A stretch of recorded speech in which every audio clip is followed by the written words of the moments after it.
RRB NTPC का जो exam की तैयारी कर रहा है ना 2024 में, ध्यान से देखना ये वीडियो। हो सकता है कि आपका जिंदगी बदलने वाला ये वीडियो हो, क्योंकि एक बार रेलवे का नौकरी मिल गया ना तो समझ लीजिए कि आपके साथ साथ आपके पूरे परिवार का उद्धार हो जाएगा, कल्याण हो जाएगा। तो सबसे पहले इस वीडियो में आपको मैं सिलेबस बताऊंगी कि सिलेबस क्या है, कहाँ कहाँ से क्वेश्चन पूछे जाते हैं, पूरा A to Z सिलेबस समझाऊंगी। लेकिन सिलेबस समझने से पहले आप सभी एक बार दिल और दिमाग से सोचिए कि 2019 में जब इसका एग्जाम हुआ था तो सारे बच्चे गए थे एग्जाम देने, तो एग्जाम सेंटर पर बाहर निकले तो वो क्यों रो रहे थे, कैसा पेपर आया था, वो क्या बोल रहे थे। देखिए, मेहनत तो सबने किया था पर कमी कहाँ पर रह गया था, वो कमी पर इस बार आपको काम करना है ताकि आपको सिलेक्शन तक पहुँचाएगा। उस भीड़ से आपको आगे लेकर जाएगा, क्योंकि आपको अकेले नहीं लड़ाई लड़नी है, आपको उस भीड़ से लड़ाई लड़नी है। इसलिए इस बार सिलेबस देखिए, सिलेबस तो सबको पता है कि ये सिलेबस है, ये पढ़ना है, लेकिन वो चीज़ पढ़ना है, उस बात पे काम करना है जो आपको सिलेक्शन तक पहुंचाए, आपको सिलेक्शन वाले डिब्बे में डाले। उस चीज़ पर इस बार आपको काम करना है, ठीक है ना। तो इस बार आपको कमर कस के पढ़ाई करना है। इस बार आप तैयार हो जाइए कि मुझे सिलेक्शन लेना है तो लेना है। अगर आप पहली बार एग्जाम देने जा रहे हैं, आपका पहला ये टाइम है, तो आप ये टारगेट लेकर चलिए कि मुझे फर्स्ट टाइम आखिरी अटैम्प्ट बनाना है। पंचवर्षीय सप्तवर्षीय कार्यक्रम नहीं बनाना है। क्या करना है? फर्स्ट अटैम्प्ट आखिरी अटैम्प्ट, ठीक है ना। ऐसा टारगेट लेकर चलना है। माइंड सेट में अपने माइंड में सेट कर लीजिए कि मुझे पंचवर्षीय कार्यक्रम नहीं बनाना है, फर्स्ट अटैम्प्ट आखिरी अटैम्प्ट हो।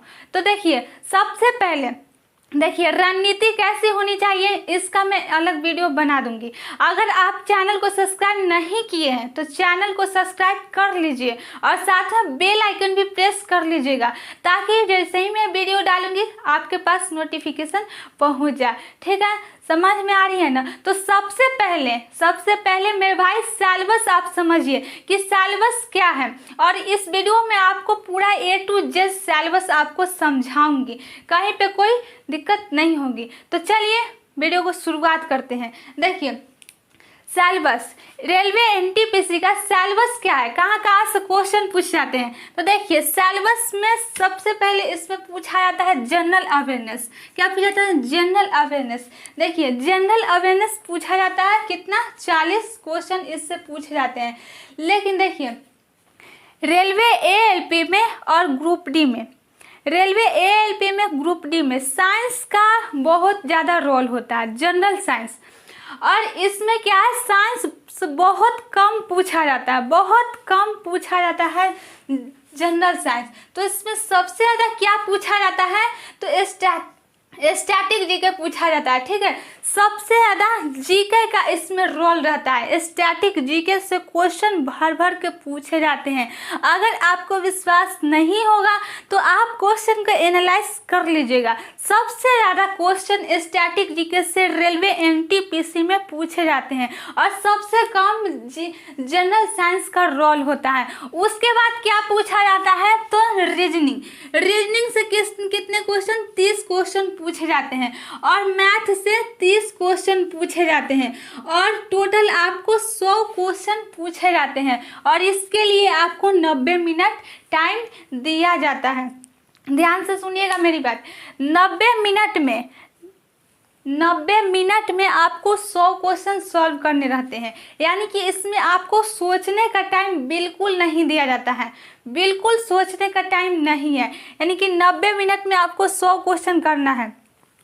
तो इसके लिए आपको क्वेश्चन पढ़ते ही आपके माइंड में आंसर क्लिक हो जाना चाहिए, बिल्कुल सोचना नहीं है। इसलिए आप मॉक टेस्ट लगाइएगा। चलिए वो अलग बात है, आपको मैं सिलेबस समझा रही हूँ ना। तो देखिए आपको 100 क्वेश्चन सॉल्व करने हैं, और आपको 100 के तैयारी के चक्कर में नहीं रहना। पूरे 100 की तैयारी नहीं करना है, हमको उतना नहीं करना। इसी 100 के चक्कर में ना 40 45 नंबर भी नहीं उठा पाते हैं।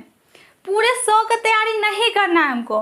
देखिए 100 के चक्कर में आपके पास कितने समय है, 3 से 4 महीने हैं आपके पास। देखिए समय का कोई कमी नहीं है, समय बहुत है आपके पास।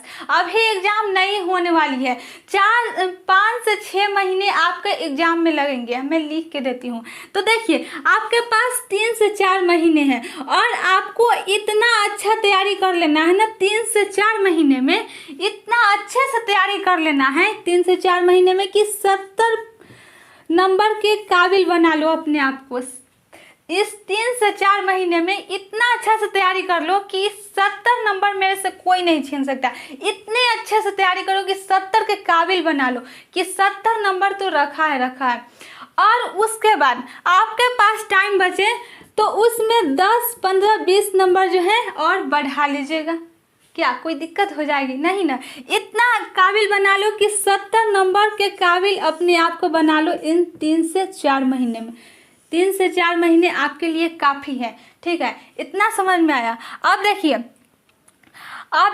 रीजनिंग की बात करते हैं। आप एग्जाम देने जाइए ना, बहुत सारे रेलवे के जितने भी स्टूडेंट्स से सारे बच्चे से पूछेगा ना, 90% बच्चे से पूछेगा ना कि आपको सबसे आसान क्या लगता है, कौन सब्जेक्ट लगता है, सबसे आसान कौन लगता है? तो रीजनिंग सारे बच्चे रीजनिंग बोलेंगे। रीजनिंग आसान लगता है रीजनिंग। तो रीजनिंग में क्या पूछा जाता है? देखिए रीजनिंग में देखिए सारे बच्चे जाते हैं एग्जाम देने और मान लीजिए कि 10 बच्चा गया एग्जाम देने और 10 बच्चा गया एग्जाम देने जिसमें से एक का सिलेक्शन हुआ और ये 9 का सिलेक्शन नहीं हुआ। 10 गया एग्जाम देने और एक ही का सिलेक्शन हो रहा है। तो आपको क्या करना है? इन 9 को पीछे आप कैसे छोड़ सकते हैं? रीजनिंग में जब गया था बच्चा सब 2019 में एनटीपीसी का एग्जाम हुआ था, CBT 1 और CBT 2। उसमें क्या क्वेश्चन पूछा गया था? बच्चे क्यों रो रहे थे? क्या क्वेश्चन पूछा गया था? देखिए ये रीजनिंग का छपाया क्वेश्चन है 2019 का और यही ठीक सिलेबस 2024 में भी आएगा। सेम टू सेम यही आएगा और आने वाला है, ये फिक्स है। लेकिन 2019 में जब एग्जाम हुआ था तो बच्चे क्या बोल रहे थे, क्यों रो रहे थे? क्वेश्चन तो देखिए सारा बच्चा, देखिए मैं बता देती हूँ, blood relation, alphabetic series, coding decoding, ये सारे जो टॉपिक है ना, ये सारे के सारे बच्चे कर रहे हैं। ये सभी बच्चे कर रहे हैं जो बाकी भीड़ कर रहा है, लेकिन सिलेक्शन केवल एक का हो रहा है। देखिए जब 2019 में एग्जाम हुआ था तो उस समय बच्चे ये बोल रहे थे, यार पजल नहीं हो पाया, लीनियर पजल नहीं हो पाया, फ्लोर पजल नहीं कर पाए, मैं डिसीजन मेकिंग नहीं कर पाए, कथन वाले क्वेश्चन परेशान कर दिया, नहीं हो पाया। ऐसा क्यों बोल रहे थे? देखिए सारे बच्चे एक बात ध्यान से सुनिए, जो सारा भीड़ है ना, वो सारा भीड़ ये सब चैप्टर कर रहा है। जो आपको सिलेक्शन लेना है ना, तो ये सारा भीड़ कर रहा है।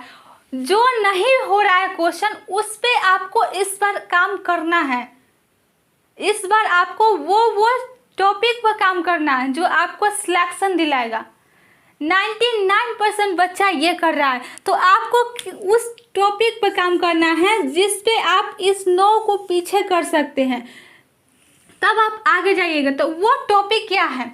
उस टॉपिक पर आपको काम करने के लिए वो टॉपिक यहाँ पे है लिखा हुआ। इसी टॉपिक पर आपको काम करना है। ये टॉपिक आप कर लेते हैं तो आपका रीजनिंग कंप्लीट हो जाएगा। रीजनिंग में 30 में 30 आपको टारगेट लेकर चलना है कि मेरा 30 में 30 पूरा आना ही चाहिए, स्कोर पूरा आना चाहिए 30 में 30। समझ में आ रही है ना? अब देखिए कि इस बार आपको रीजनिंग में क्या काम करना है। सबसे पहले क्या करना है ये तो समझ गए, सारा भीड़ ये कर रहा है, आपको अलग करना है। आपको ये चैप्टर, ये टॉपिक पर आपको बढ़िया से कमांड करना है। देखिए, अब मैथ की बात करें तो मैथ में क्या पढ़ना है, तो मैथ जो सिलेबस में 2019 में पूछा गया था सेम टू वही छपा है इस बार भी आने वाला है। तो आपको स्क्रीन पर सिलेबस दिख रहा है, उसमें से सबसे पहले किस पे काम करना है, सबसे पहले क्या पढ़ना है अर्थमेटिक में। देखिए, सबसे कमजोर से कमजोर भी विद्यार्थी होते हैं ना, वो ये जो चैप्टर है वो सब कर लेते हैं, कमजोर विद्यार्थी भी कर लेते हैं। सबसे पहले इसी पर आपको काम करना है जो आपको स्क्रीन पर दिख रहा है। अब देखिए कि सबसे पहले profit and loss, percentage, time and work, time and distance, number system, ratio and proportion, इस सब पर काम करना है और अच्छे से काम करना है। तो इसको सबसे पहले इसको कमांड करना है, अच्छे से करना है, ताकि मैथ में जो है 30 का टारगेट लेकर चलना है, जिसमें से 1-2 नंबर गलत हो, लेकिन 30 का 30 टारगेट लेकर चलना है। मैथ और रीजनिंग को अपने बस में कर लेना है, इतना अच्छा तैयारी करना है। अब बात करें स्टैटिक जीके की, तो स्टैटिक जीके देखिए पूरा समुद्र है। स्टैटिक जीके जीएस में आपको क्या पूछा जाएगा, सबसे ज़्यादा पूछा जाएगा स्टैटिक जीके जीएस से पूछा जाएगा, ठीक है ना। जनरल अवेयरनेस में स्टैटिक जीके से भर भर के क्वेश्चन आते हैं। स्टैटिक जीके का सबसे ज़्यादा रोल होता है।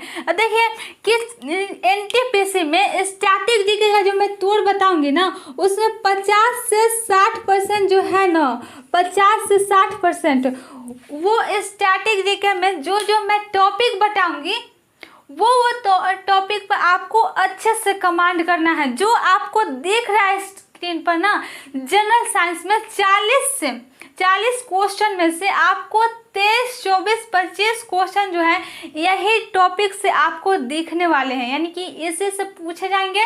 तो आपको अनुच्छेद, परियोजना, पंचवर्षीय परियोजना, ये सब जो है टॉपिक कंप्लीट करने है जो आपको स्क्रीन पर दिख रहा है। तो आई होप कि बढ़िया से समझ में आ गया होगा। अब आपको क्या करना है, अब देखिए कि इस सिलेबस तो अच्छे से समझ गए कि सिलेबस में क्या क्या करना है और बढ़िया से समझ में आ गया होगा। अब देखिए कि मुख्य बात थोड़ा जान लीजिए कि इसमें क्या है। आपको रेलवे एनटीपीसी में जो आपको सिलेक्शन लेना है, तो 1/, इसमें 3 की निगेटिव मार्किंग भी रहेगी, तो इसको भी ध्यान में रख कर तैयारी कीजिएगा कि 1/3 की निगेटिव मार्किंग है। तो गलती बिल्कुल नहीं करना है, तुक्का तो बिल्कुल नहीं लगाना है एग्जाम सेंटर में। जो आपको आएगा, जिस क्वेश्चन में आप श्योर हैं उसी को टच कीजिएगा, अदरवाइज टच बिल्कुल मत कीजिएगा। और इतना अच्छा से देखिए, पढ़ने वाले एक बात बता देती हूँ। देखिए, पढ़ने वाले विद्यार्थी के पास हमेशा जो है सिलेबस और क्वेश्चन बैंक होना ही होना चाहिए। आपको सिलेबस याद हो जाना चाहिए कि क्या क्या सिलेबस में है, पढ़ना है, किस किस चैप्टर पर, किस किस टॉपिक पर हमको कमांड करना है, वो चीज़ आपको देख लेना है। और प्रीवियस ईयर क्वेश्चन पेपर आपके पास होना चाहिए। जो आप सिलेबस, जो आप टॉपिक पढ़ रहे हैं, ठीक उसी समय आप प्रीवियस ईयर क्वेश्चन उठाइए और देखिए और बनाइए। वो चीज़ आपका बन रहा है कि नहीं, आप ये चीज़ को एनालाइज कीजिए। सिलेबस, क्वेश्चन बैंक ये होना चाहिए। प्रैक्टिस सेट करना है, प्रैक्टिस करना है, अच्छे से मॉक टेस्ट लगाना है, ठीक है ना। प्रैक्टिस, मॉक टेस्ट एवरीडे लगाना है तो लगाना है। अब मॉक टेस्ट लगाइएगा तो आप बढ़िया से एनालाइज कीजिएगा कि मुझे किस किस चैप्टर में कितना कितना मार्क्स आ रहा है। ये चीज़ हम पढ़े हैं तो मुझे कितना मार्क्स आ रहा है, और ये क्वेश्चन नहीं बना तो क्यों नहीं बना। और नोट्स बना के आप पढ़िएगा ना, अपना हैंड राइटिंग से नोट्स बनाइएगा। तो नोट्स बनाने के फ़ायदे ये हैं कि आप वो चैप्टर पढ़ रखे हैं। और मॉक टेस्ट लगाएं, तो टेस्ट लगाए तो उस चैप्टर से आपका क्वेश्चन गलत हो रहा है तो डराक से आप जाइए, देखिए कि क्यों गलत हुआ, उसका क्या है। और मैथ की बात करें तो आप कैलकुलेशन अच्छे से ठीक कर लीजिएगा, कैलकुलेशन बहुत अच्छे से ठीक कर लीजिएगा, क्योंकि बहुत सारे बच्चे को कैलकुलेशन बहुत परेशान कर देता है। तो मॉक टेस्ट लगाइएगा तो आपको क्या होगा, स्पीड आएगी, टाइम मैनेजमेंट करने आएगा। बहुत सारे बच्चों को देखिएगा तो टाइम मैनेजमेंट करने नहीं आता है, जिससे कारण वो एग्ज़ाम में जाते हैं, एग्ज़ाम देते हैं तो एग्ज़ाम में पूरा क्वेश्चन भी नहीं देख पाते हैं, तब तक उनका टाइम ख़त्म हो जाता है। तो कोशिश करें कि आपका ये क्या होगा, ऑनलाइन एग्ज़ाम होगा तो ऑनलाइन ही मॉक टेस्ट दीजिएगा, ऑफलाइन नहीं दीजिएगा, नहीं तो पता चलेगा कि बॉर्डर पे सब बंदूक लेकर युद्ध करने के लिए आए हैं और आप चल जाए तलवार लेकर, तो इससे क्या होगा, आपकी हार हो जाएगी। ठीक है ना। तो टाइम मैनेजमेंट बहुत बड़ी भूमिका अदा करती है। तो आई होप कि समझ गए होंगे, पूरा बढ़िया से समझ गए होंगे सिलेबस। तो अभी भी आपको किसी भी प्रकार का कोई भी डाउट है तो आप नीचे कमेंट बॉक्स में आप अपना डाउट पूछ लीजिएगा। वीडियो अच्छी लगी हो तो लाइक करें, चैनल को सब्सक्राइब करें, दोस्तों के पास शेयर करें। Thank you.